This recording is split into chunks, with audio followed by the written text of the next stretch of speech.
আমরা আসছি আজকে এই নারায়ণগঞ্জের ডিএনডি বাঁধের সবচেয়ে উল্লেখযোগ্য যে জায়গাটার মানুষ খুব কষ্টে জীবনযাপন করে সেই লালপুর পশু পুকুরপাড় এলাকার মানুষ যারা বসবাস করেন তারা সম্মিলিতভাবে ইতিপূর্বেও টিওনো সাহেবের কাছে স্মারকলিপি দিয়েছেন, মানববন্ধন করেছেন এবং এই জলাবদ্ধতা দূরের করার লক্ষ্যে সামাজিক যত দায়িত্ব আছে তারা সম্মিলিতভাবে আমরা সবাই মিলে যেই কাজ করে যাচ্ছি তারই ধারাবাহিকতা হিসাবে আমরা আজকে ডিসি সাহেবের কাছে এবং মাননীয় প্রধান উপদেষ্টা সাহেবের কাছে ডিসি সাহেবের মাধ্যমে আমরা আমাদের লিখিত বক্তব্য উপস্থাপন করেছি।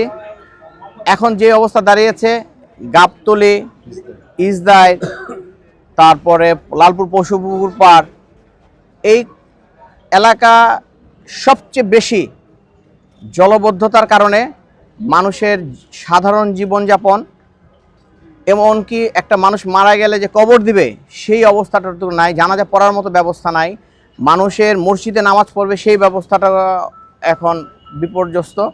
তাই আমরা চাচ্ছি মাননীয় ডিসি সাহেবের মাধ্যমে প্রধান উপদেষ্টাকে অবগত করতে, সরকারের সর্বোচ্চ মহলে অবগত করতে যে খুব দ্রুত যাতে অন্তত এই অবস্থা থেকে মানুষ স্বাভাবিকভাবে জীবনযাপনের একটা পরিবেশ তৈরি হয়, পানি নিষ্কাশনের একটা সুষ্ঠু সমাধান হয়।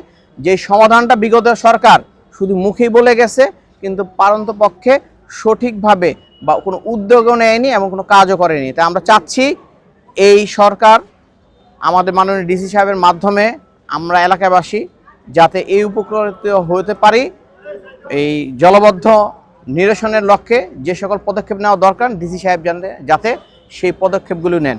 এই জন্যই আমরা আমাদের লোকাল জনপ্রতিনিধি, পঞ্চায়েতের সভাপতি, সাধারণ সম্পাদক সহ এলাকার জলবদ্ধ মানুষ সবাই আজকে ডিসি অফিসে উপস্থিত হয়েছে। তা আমরা চাবো যে লালপুর পশু পুকুর পাড় এলাকায় একজন মা তার সন্তান হবে এইরকম একজন অসুস্থ রোগীকে সেই তার এলাকা থেকে, তার বাসা থেকে হাসপাতালে নেওয়ার জন্য যে কতটা কষ্ট বা কি পরিবেশে তাদেরকে সম্মুখীন হতে হচ্ছে, এই সকল যত সমস্যা আছে জলবদ্ধতা নিয়ে সকল সমস্যাগুলোই আমরা আজকে ডিসি সাহেবকে জানিয়েছি।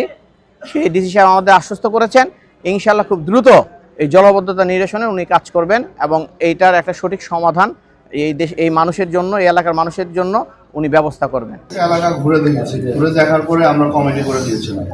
কমিটি করে দেওয়ার পরে সেটা রিপোর্ট হয়েছিল, মন্ত্রণালয়ে রিপোর্ট হয়েছে এবং এর প্রেক্ষিতে মন্ত্রণালয় এই কাজটার উদ্যোগ নিয়েছে। 17 কিলোমিটার আমরা যে ব্লক রেটের কাজটা করছি এর মধ্যে আমাদের 12 কিলোমিটার আমাদের এই পানি উন্নয়ন বোর্ডের আন্ডারে, আর বাকি 6 কিলোমিটার হচ্ছে 5.5 হচ্ছে সিটি কর্পোরেশন। সিটি কর্পোরেশনের সাথে কথা বলবো, তারাও কাজ শুরু করে দেবে। ডিমার্কেশন আমাদেরকে ডিমার্কেশনের হেল্প দিয়েছিল, আমরা সেটা করে দিচ্ছি।